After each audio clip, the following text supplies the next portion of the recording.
ആയുർവേദത്തിൽ പൈലോണിഡൽ സൈനസിന് എന്തെല്ലാം ചികിത്സാ രീതികളാണ് അഡോപ്റ്റ് ചെയ്യുന്നതെന്ന് നോക്കാം.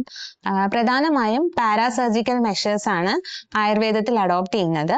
ഇത് ട്രാക്റ്റിന്റെ ഡെപ്ത് അനുസരിച്ചിട്ടും ചികിത്സാ രീതികൾ വ്യത്യാസം വരാറുണ്ട്. ഫിസ്റ്റുലയിൽ കോമൺ ആയി ചെയ്യുന്ന ക്ഷാരസൂത്ര ചികിത്സ പൈലോണിഡൽ സൈനസിനും ഉപകാരപ്രദമാണ്. സൈനസ് ട്രാക്റ്റിന്റെ ഹീലിങ്ങിനും അതിന്റെ റെക്കറൻസ് റേറ്റ് കുറയ്ക്കാനും ഡിസ്ചാർജ് കുറയ്ക്കാനും ഒക്കെ ഈ ചികിത്സ ഹെൽപ്ഫുൾ ആണ്. ഇത് കൂടാതെ മറ്റൊരു ചികിത്സാ രീതിയാണ് ട്രാക്റ്റിന്റെ കംപ്ലീറ്റ് എക്സിഷനും തുടർന്നുള്ള അഗ്നികർമ്മ ചികിത്സയും.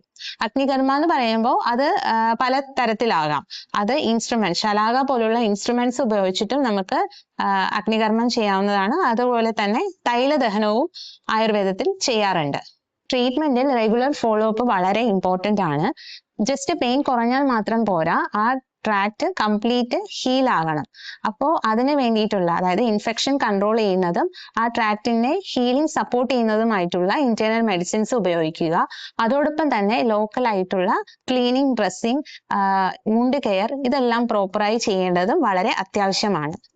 പ്രോപ്പർ ഹൈജീൻ മെയിൻറ്റെയിൻ ചെയ്യുക. അതായത് ഒരുപാട് ഹെയർ ഗ്രോത്ത് ഉള്ളവരാണെന്നുണ്ടെങ്കിൽ റെഗുലർ ആയിട്ട് ഹെയർ റിമൂവ് ചെയ്ത് ആ ഭാഗം ഡ്രൈ ആയിട്ടും ക്ലീൻ ആയിട്ടും സൂക്ഷിക്കണം. കൂടാതെ അമിതമായി വിയർക്കുന്നത് ഒഴിവാക്കുക. വിയർപ്പ് ആ ഭാഗത്ത് തങ്ങി നിൽക്കാതെ ശ്രദ്ധിക്കണം. ഒരുപാട് നേരം ഇരിക്കുന്നത് ഒഴിവാക്കുക. വെയിറ്റ് കൺട്രോൾ ചെയ്യുക. നേരത്തെ പറഞ്ഞ ചികിത്സകൾ, അതായത് ക്ഷാരസൂത്രം, എക്സിഷൻ പോലുള്ള ചികിത്സയ്ക്ക് ശേഷം ഇത്തരത്തിലുള്ള ലൈഫ് സ്റ്റൈൽ ചേഞ്ചസും വളരെ അത്യാവശ്യമാണ്.